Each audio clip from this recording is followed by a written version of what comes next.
Hello, also let's see the question. So, question is given कि when the number of electrons striking the anode of the X-ray tube is increased, the dash of the emitted X-ray increases, while when the speeds of the electrons striking the anode are increased, the cutoff wavelength of the emitted rays dash. So, question में क्या बोलना चाह रहा है कि अगर हम electron का नंबर को इंक्रीज करेंगे तो क्या इंक्रीज होगा? पहला, ठीक है। सेकेंड क्या पूछा कि if the speed of the electron strike is increase, तो कट ऑफ वेवलेंथ क्या हो जाएगा? ठीक है। सो इस क्वेश्चन का की कॉन्सेप्ट हम डिस्कस कर लेते हैं। की कॉन्सेप्ट क्या होगा? की कॉन्सेप्ट इज, सो पहला जो की कॉन्सेप्ट यहाँ पर लेंगे that is concept of x ray tube. ठीक है, और एक mechanism of x ray tube, x ray tube. ठीक है। और सेकेंड कॉन्सेप्ट यहाँ पर क्या लगेगा that is cut off wavelength, cut off wavelength, wavelength.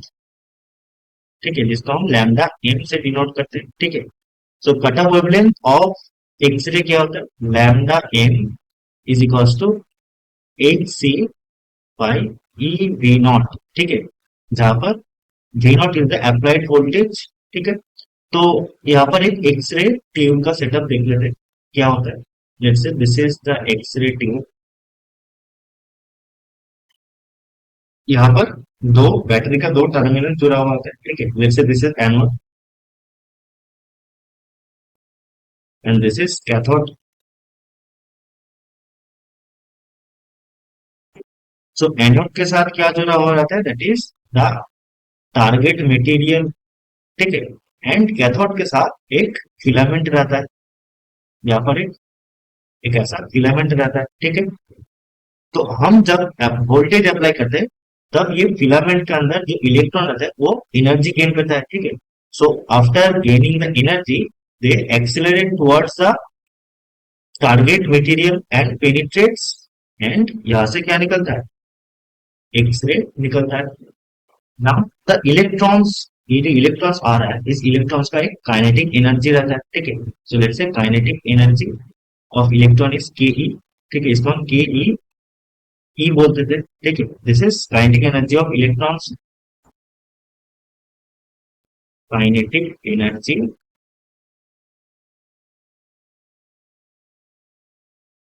Of electrons.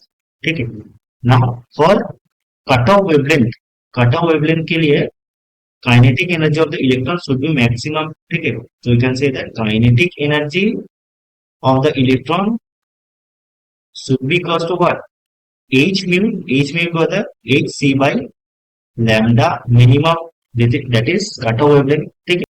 So what we can say that kinetic energy of electron is inversely proportional to cutoff wavelength। ठीक है।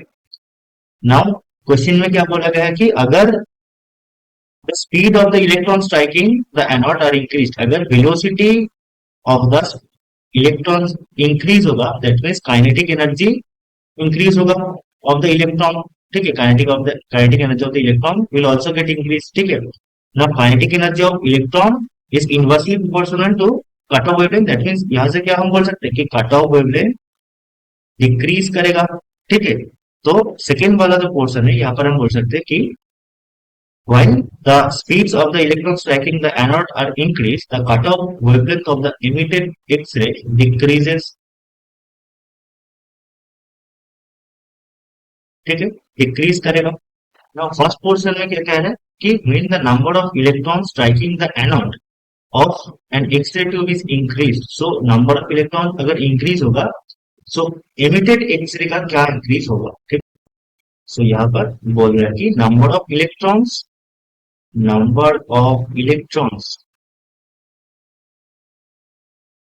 ठीक है, जिसको हम इन से डिनोट कर रहे हैं, ये क्या हो रहा है? इंक्रीज हो रहा है। ठीक है।